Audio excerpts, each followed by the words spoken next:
Hola, ¿qué tal chicos? Esta sesión la vamos a tener en video, dado que tuve que ir con sus compañeros de secundaria a un paseo a Teotihuacán, así que les he dejado este material que preparé la noche anterior. Bueno, va a ser algo bastante similar a lo que acostumbramos, es decir, yo con mis diapositivas presentándoselas. Pueden tal vez consultarlas más tarde en el Moodle. Está subido el archivo del PowerPoint, precisamente el que vamos a usar, o bien consúltenlo en YouTube. También voy a dejar subido este video al canal de YouTube por si les quedan dudas o inquietudes, terminar de completar sus notas, etcétera, ¿vale? Es muy importante que lo hagan bien porque bastante de este material viene en el examen de mañana. Hablando de exámenes, grupo 32 y 33 deben resolver un examen rápido que ya está en la plataforma de Moodle el día jueves. El día de hoy, jueves, que están ustedes viendo este video, tienen hasta las 11:59 de la noche para resolverlo, bien importante. Es el examen rápido número 3x2. Bueno, sin más dilación, comencemos este video sobre inicios de la Segunda Guerra. Bien, comencemos con esto. Son 4 nuevos objetivos que deben de tener para sus guías del día de mañana, del examen. Estos son: comprender factores que generan un nuevo conflicto de escala internacional, la Guerra Mundial. Revisar los movimientos militares a grosso modo de la Segunda Guerra Mundial. Comprender qué condiciones generaron el contexto de Segunda Guerra Mundial y cómo fueron cambiando. Conocer el sistema de alianzas de Segunda Guerra Mundial. Bueno, espero que consulten las diapositivas o el video en sus casas más tarde para que tengan tiempo de copiarlas. Ahorita vamos a continuar.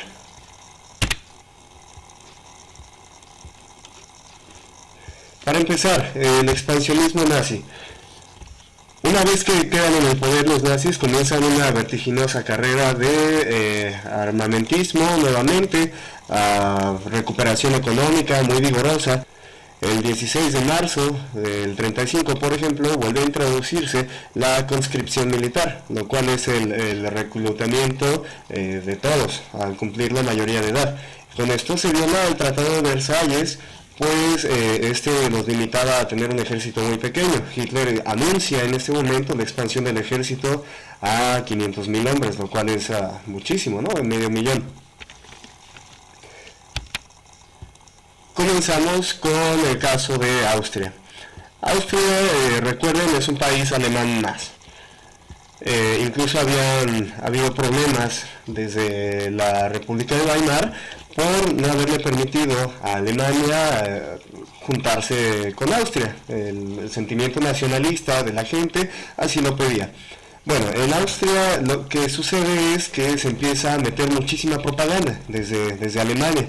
Los nazis empiezan a difundir su propaganda con mucho éxito y entonces se va preparando a la población austriaca para que acepte pues un gobierno nazi. Finalmente está la inmensa mayoría de la población austriaca de acuerdo con una anexión y el 12 de marzo del 38 pues finalmente entran los soldados a ocupar Austria sin la necesidad, afortunadamente, en ese momento de hacer un solo disparo. La ocupación austríaca entonces se completa en el 38 y se trata de una anexión, si bien pacífica, por otro lado, pues que demuestra mucha agresividad.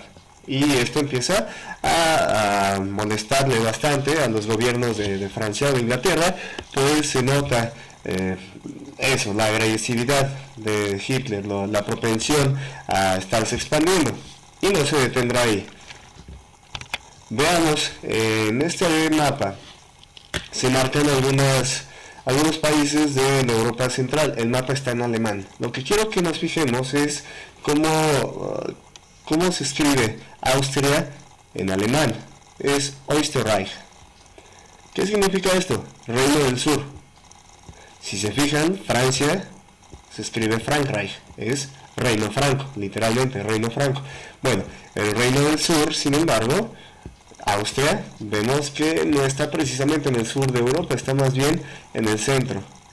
Así que para decir que son un Reino del Sur es que están tomando como referencia otra cosa que está al norte. ¿Qué es la otra cosa? Bueno, pues el resto de reinos alemanes que históricamente existieron junto con Austria desde siglos atrás.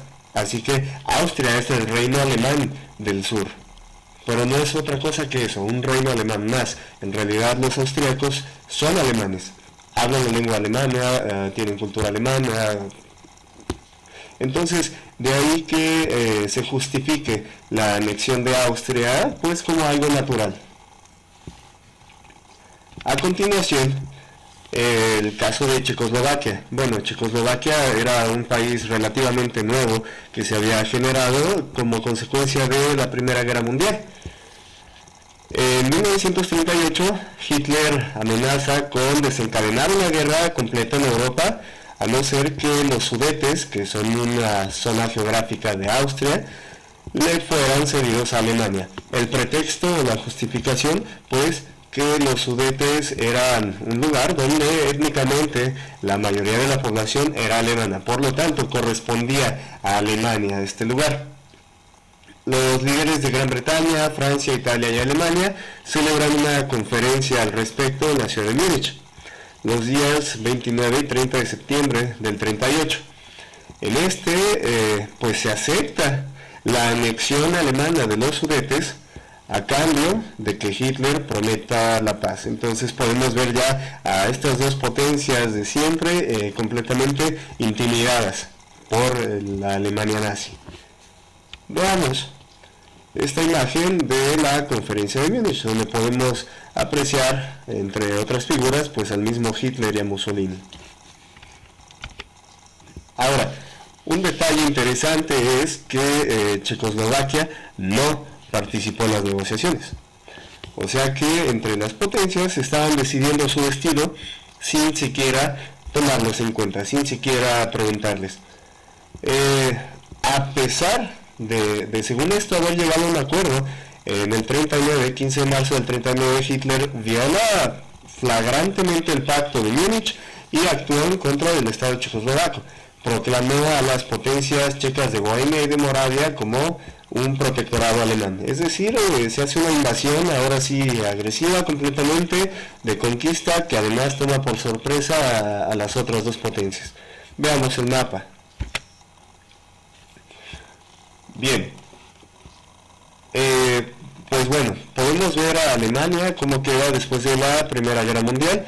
Sobre todo aquí hay un detalle que nos va a ser muy relevante más adelante, que es el pedacito del oriente, es Prusia Oriental, se encuentra separada del resto de Alemania. Lo que la separa es esta área que se llama Danzig, que pertenece a Polonia. Pero lo que acabamos de ver es esto otro. Aquí está Checoslovaquia, si pueden ver el cursor. Esto es Checoslovaquia. Y los Sudetes son esta área que podemos ver como en rayado entre rojo y blanco. Es el área realmente colindante entre Checoslovaquia y Alemania y el cachito de Austria. Entonces, en esta área los alemanes presumen que hay una mayoría étnica alemana y que debe pasar a sus manos. No contentos con esto, medio año después, arrebatan casi por completo el territorio de Checoslovaquia. En ese momento, Hitler también presenta exigencias territoriales sobre Polonia. Y es lo que les decía, lo que se exige es la anexión de la ciudad libre de Danzig y además acceso ferroviario extraterritorial por el llamado corredor polaco a Prusia Oriental. Regresaré el mapa anterior. Si pueden observar el cursor, es aquí arriba en el Océano Báltico. Entonces Hitler exige esto, pues para tener conectado a todo su territorio, incluyendo a Prusia Oriental, que es de hecho el germen de la Alemania moderna. Regreso. ¿Qué sucede ante esta situación? Pues se da el punto crítico. Las otras dos potencias europeas, Francia e Inglaterra, no pueden seguir tolerando esta serie de violaciones a los territorios de otros países, porque más que sean muy buenos samaritanos con los demás, pues si los siguen tolerando, tarde o temprano seguirán ellos, ¿no? Entonces es parte de la política internacional. Un detalle bien importante, el pacto Molotov-Ribbentrop lleva los nombres de los embajadores soviético y alemán respectivamente. ¿En qué consiste este pacto? Es bien importante. Con el pacto de Molotov-Ribbentrop, los gobiernos se comprometían a mantenerse neutrales en caso de que alguno de los dos entrase en conflicto con un tercer país. O sea, ya se sabía que lo que seguía era una guerra europea. Tampoco se permitía atacarse independientemente o en alianza con otro país. Además, este pacto de no ataque tenía que durar 10 años. Es decir, pues ideológicamente son incompatibles el nacionalsocialismo con el bolchevismo, con el comunismo, pero como quiera que sea, están planeando todavía no pelearse, sino después de 10 años, se van a pelear después de 10 años. Además, este pacto tenía algunas cláusulas secretas interesantes que establecían la división de Europa Oriental. Es decir, los nazis iban a agarrar una parte, los rusos o los soviéticos iban a agarrar la otra parte, más o menos equivalente, hasta pues llegar a encontrarse y compartirían una frontera bastante extensa. Veamos este mapa. En la parte izquierda es la división planificada de la Europa Central según el pacto. Entonces en naranja podemos ver aquello que caería en manos de la Unión Soviética, en azul aquello que caería en manos de la Alemania nazi. En la parte derecha vemos lo que realmente sucedió. Pues tal vez lo más representativo es el caso de Finlandia, que mantuvo su independencia con respecto a la Unión Soviética y por eso mismo apoya a la Alemania nazi durante toda la Segunda Guerra. Seguimos. Aquí podemos ver pues una caricatura muy representativa porque pues tal vez ya lo sabemos, Alemania traiciona el pacto de Molotov-Ribbentrop, ataca sin aviso previo a la Unión Soviética y pues comienza la parte más sangrienta de la guerra.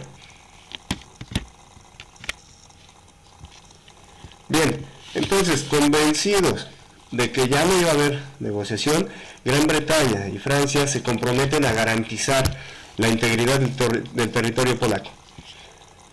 Ahora, esto ciertamente no detuvo a Hitler, ya tenía todo más que preparado y pues se ataca a Polonia a finales del verano de 1939.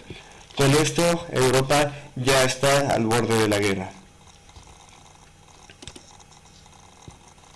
Bien, ¿cómo estaba establecido el sistema de alianzas para esta segunda guerra que está por comenzar? Pues por un lado tenemos las fuerzas del eje, que son Alemania con Austria, que se la había anexado, Italia con Mussolini, Japón, el militarista Japón, países un poco más pequeños, no con tantos alcances bélicos tal vez, pero que de su parte aportaron, Finlandia, Bulgaria, Hungría. Por el otro lado están los aliados, Francia y sus colonias, muy importante la aportación de las colonias, sobre todo africanas, al esfuerzo francés. Inglaterra y la Commonwealth, que es algo similar a las colonias francesas, pero están por todo el mundo. Bélgica, Holanda, que son países pequeños, Polonia, Grecia, también son países pequeños en cuanto a su alcance bélico y su posible aportación a la guerra. Países neutrales, pero neutrales entre comillas, porque en realidad sí se decantaban de uno o de otro lado. Por parte del eje, por ejemplo, está España, la España de Franco, que ya lo debimos haber visto, pues tenía simpatía hacia la Italia fascista y la Alemania nazi. Por otro lado, los Estados Unidos, neutrales, sí, oficialmente, pero con simpatía hacia Inglaterra y hacia Francia, como sucedió en la Primera Guerra. Y neutral, completamente neutral, la Unión Soviética, dado que no tenía relaciones amistosas, por así llamarlas, ni con la Alemania nazi y los gobiernos fascistas, ni con Inglaterra, Francia, los Estados Unidos y los gobiernos liberales. Era el único caso pues incompatible, y la Unión Soviética estaba entonces por su cuenta. Lo único que había ahí pues era el pacto Molotov-Ribbentrop, que era un compromiso simplemente para no atacarse, pero jamás se prestarían ayuda. Y comenzamos finalmente con el tema principal, Segunda Guerra Mundial. Para esto revisaremos un concepto muy interesante, Blitzkrieg. Bueno, el Blitzkrieg es la palabra alemana que nosotros traduciríamos como guerra relámpago. ¿En qué consistió la guerra relámpago? Pues en enviar ataques contundentes basados principalmente en la fuerza demoledora de las maquinarias alemanas, como los pueden ser los tanques, los Panzer, que empezaron a producirse en masa, en serie, a raíz del nacionalsocialismo. Más aparte, a esto le sumamos un fuerte apoyo aéreo. Entonces pasan los avioncitos, bombardean, ablandan al enemigo, y después pasan los Panzer con toda su fuerza demoledora para finalmente ser ocupado el territorio por la caballería. Tristemente, ¿qué tenía Polonia, por ejemplo, para hacer frente al Blitzkrieg alemán? Pues algunos cuerpos, algunas divisiones de caballería, artillería antiquísima del siglo XIX, no estaban preparados entonces para resistir ante la brutalidad alemana. La toma de Polonia mediante el Blitzkrieg fue exitosa para los alemanes, desastrosa para los polacos y sobre todo muy sorpresiva. Veamos. Aquí una imagen, por ejemplo, del avance alemán. Imagínense ver pues toda esa fuerza destructiva yendo hacia tu casa. Así que en septiembre del 39 cae Polonia en manos de los alemanes. Para abril del 40, Dinamarca y Noruega, países nórdicos, también estaban cayendo bajo las botas alemanas. En mayo del mismo año, los Países Bajos, llámese Bélgica, Holanda y Luxemburgo, eran conquistados por los nazis, y para el mes de junio, los nazis tomaban París.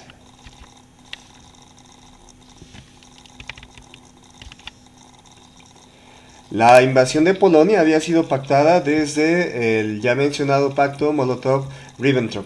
En este caso, pues a los pobres polacos les cayeron de dos lados, porque también sufren la invasión de la Unión Soviética. Aunque ni el Reino Unido ni Francia, nada tarugos, se ponen en contra de la Unión Soviética por invadir Polonia. La amenaza era en contra de los alemanes, y la esperanza es que en un momento dado, pues la Unión Soviética les pueda ayudar contra los alemanes. Así que así de asquerosa es la política internacional. Ahora, tengo un par de videos. El primero es la batalla de Bélgica y Holanda.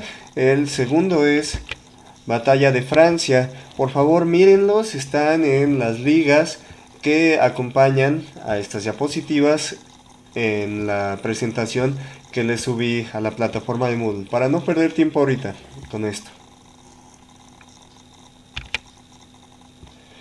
La caída de París. Bueno, finalmente París queda como ciudad abierta para evitar la destrucción de esta ciudad tan importante que guarda monumentos y tesoros tan valiosos. Se declara ciudad abierta.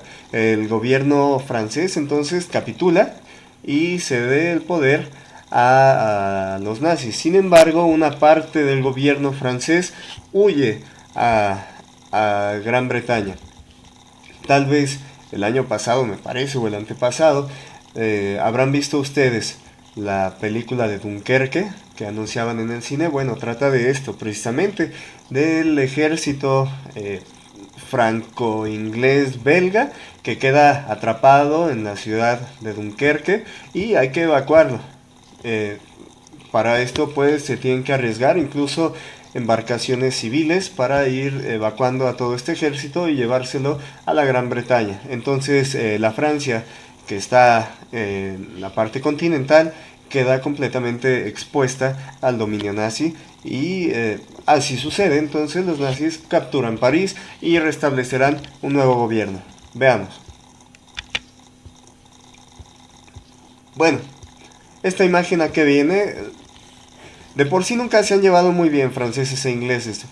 Con esta situación particularmente se ha preservado un reclamo muy sentido de los franceses hacia los ingleses, porque precisamente en la defensa contra la invasión nazi, pues ellos reclaman que los ingleses no destinaron todas sus fuerzas y que por eso se perdió. Se crea entonces la Francia de Vichy. ¿Qué fue la Francia de Vichy? Bueno, un gobierno títere en Francia que obedecía a los intereses alemanes. Tiene su sede en la ciudad de Vichy, por eso se llama Francia de Vichy. Tal vez se acuerden de la República de Weimar, con su sede en Weimar. Bueno, esto es similar. Los sectores leales a la causa francesa, ya lo había dicho, huyen a Inglaterra y desde aquí continúan sus operaciones. Y entonces empiezan a demandar recursos de las colonias africanas. En la imagen podemos ver a Charles de Gaulle. Hoy el aeropuerto internacional de París se llama Charles de Gaulle, y pues este señor se distinguió por la decisión con la cual él continúa con el esfuerzo bélico, a pesar de haber huido los remanentes del gobierno francés a otro lugar. En el mapa podemos ver entonces la Francia de Vichy en el color blanco, que es la parte sur francesa. Otra cosa interesante es que la costa atlántica de Francia queda completamente resguardada, zona de ocupación alemana permanente. ¿Para qué? Pues para prevenir cualquier desembarco. La zona amarilla queda bajo la administración alemana de suyo. Entonces, ¿por qué dejan la zona blanca fuera de su control directo? Pues para no gastar recursos de más. También otro detallito interesante es la zona verde, el área verde. Los italianos con Mussolini pues jamás iban a ser rivales para los franceses, pero aprovechan la coyuntura de que los alemanes están sobre los franceses pues para también arrebatarles un poco de su territorio. Zona ocupada por los alemanes, entonces es la zona norte, zona libre, y libre entre comillas, ya que es un gobierno títere, la zona sur. Después de la exitosa ocupación alemana de Europa occidental, sigue la batalla de Inglaterra. La batalla de Inglaterra ha sido la batalla aérea más grande de todos los tiempos. Esta consistió pues precisamente en el enfrentamiento entre la Luftwaffe, que es la Fuerza Aérea Alemana, y la Royal Air Force, la Fuerza Aérea Real Inglesa. Ha sido la batalla aérea más grande de todos los tiempos y ocurre de julio a octubre de 1940, es decir, fueron 2 meses de ataques constantes, bombardeos, etc. Se han contabilizado, según diversos estudios, alrededor de 3.800 aviones alemanes. La resistencia británica fue fundamental. La participación civil, además, también pues tuvo mucho que ver. No solo materialmente, la gente apoyaba con sus cacerolas o cualquier objeto de metal que tuvieran que se pudiera fundir para fabricar aviones, sino la misma actitud de la gente. A pesar de que te están bombardeando constantemente, pues no haces protestas en contra de tu gobierno, sino que aguantas. Fue un momento en el cual este país, Inglaterra, jaló parejo, todos parejos en contra del enemigo alemán. Las bajas en aeronaves, hay igual muchísimas fuentes, he tomado yo las más conservadoras. Por parte de la Fuerza Aérea Alemana, 1900, por parte de la Fuerza Aérea Inglesa, 1500. Esto se trataba entonces de aflojar a los ingleses, por parte de los alemanes, querían aflojar a los ingleses para posteriormente proceder a un desembarco, cosa que no acabaron de lograr. Entonces esto cuenta finalmente como una victoria británica. En pantalla podemos ver a Sir Winston Churchill, en ese entonces primer ministro inglés. Ahora algunos ejemplos de los aviones.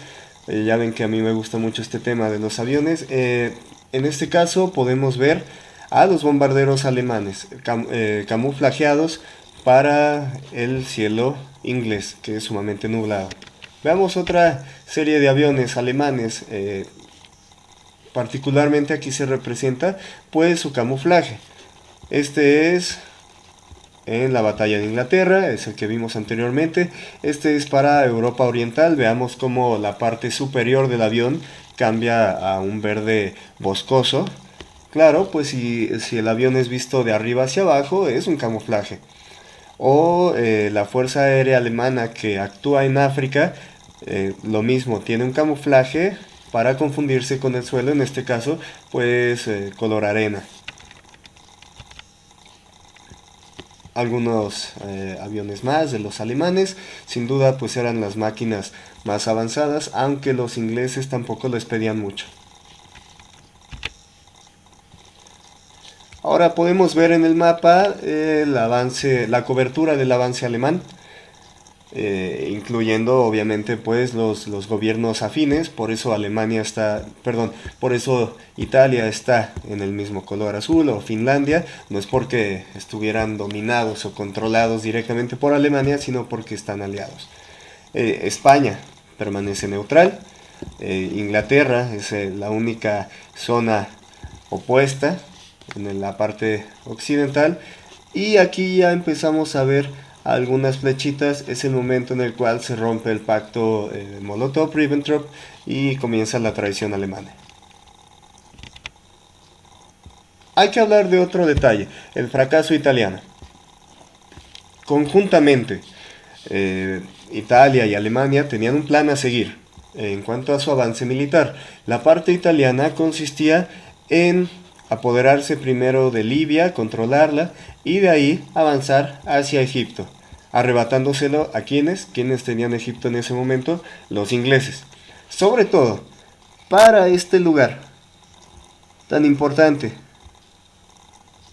si ya vieron el cursor, ese era el canal de Suez. El canal de Suez pues es un canal artificial, similar al canal de Panamá, que conecta el mar Mediterráneo con el Mar Rojo, y el Mar Rojo es la salida hacia el Mar Índico y todo esto. Así que el canal de Suez es un lugar muy importante para tener bajo control.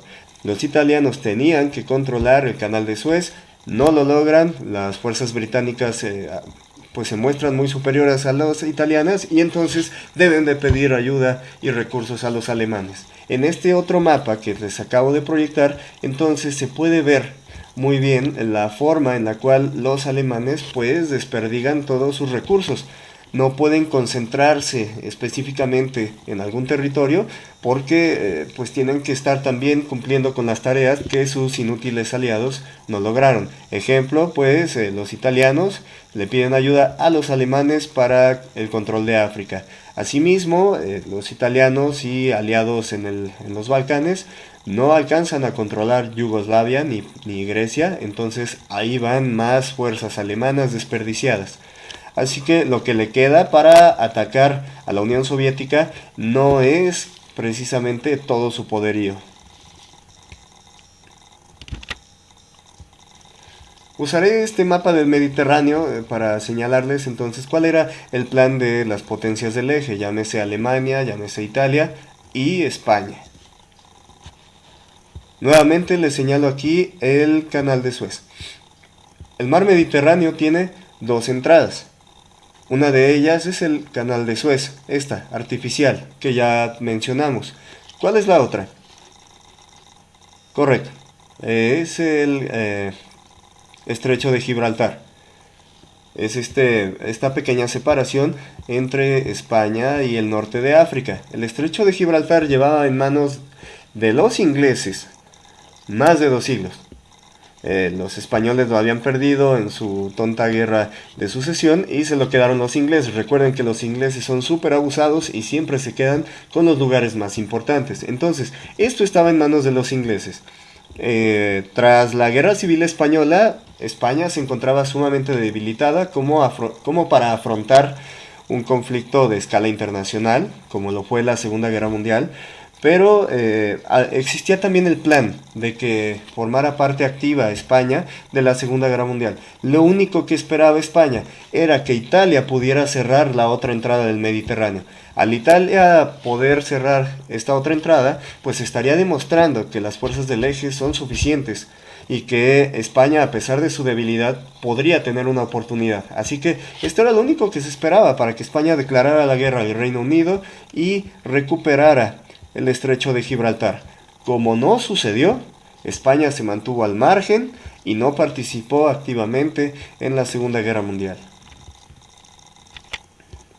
Hablando de África, pues hay que mencionar el Afrika Korps, que es el cuerpo del ejército alemán destinado al apoyo italiano en el norte de África. Para esto se manda a uno de los generales más brillantes y favoritos de Hitler, que es Erwin Rommel. Por sus hazañas, su buen desempeño en África, se le apoda el zorro del desierto a Erwin Rommel. Lo malo de esto fue, y esto ya lo mencioné, el desvío de recursos para los alemanes. Entonces mandan equipo muy bueno a África para pelear, siendo que lo necesitaban mucho más en otros lugares, sobre todo contra la Unión Soviética. Algunas imágenes sobre el Afrika Korps. Bueno, las condiciones del Afrika Korps son radicalmente diferentes a las que están sometidos, por ejemplo, los alemanes en la Unión Soviética. En este caso, pues hasta podías cocinar tu huevo sobre la lámina del tanque de tanto calor.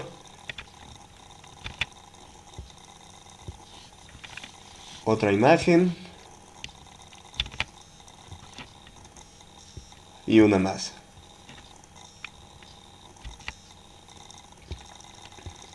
Finalmente se da la Operación Barbarroja, la cual es pues el ataque planeado de los nazis hacia la Unión Soviética, rompiendo por completo el pacto de Molotov-Ribbentrop.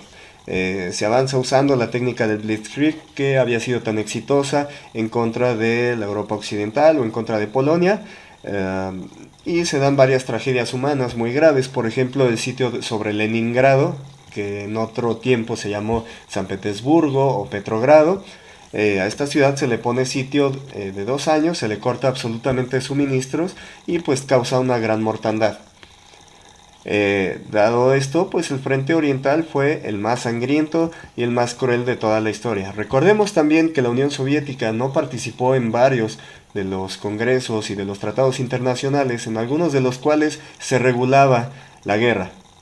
Entonces, en el frente oriental no tenían que abstenerse de prácticas inhumanas, terribles, de las cuales sí se abstuvieron en el frente occidental. ¿Dónde es el punto de cambio, el punto de inflexión de la Segunda Guerra? Pues en Stalingrado. Es la batalla decisiva de la Segunda Guerra Mundial y tal vez del destino del mundo completo, Stalingrado. Se convierte en una guerra de francotiradores en medio de las ruinas de la ciudad, que casi es perdida por completo por parte de la Unión Soviética. No obstante, la madre Rusia, con su propio clima, acudió en ayuda de sus hijos, y pues les lanzó un invierno brutal, como pocos años se había visto, para el cual los rusos sí están preparados, los alemanes no. Con mucho sufrimiento los soviéticos obtienen la victoria y entonces a partir de este momento comienza la retirada alemana y la contracción de toda su expansión que habían logrado.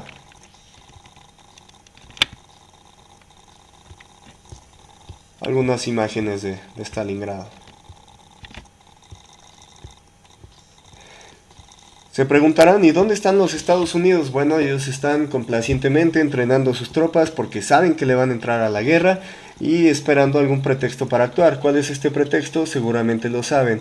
El ataque por parte de los japoneses a la bahía de Pearl Harbor. Bien. Bueno, pues finalizamos con esto. Hasta aquí llega su examen del tercer periodo. Espero que les haya sido útil el video y pues nada, nos vemos mañana tarde.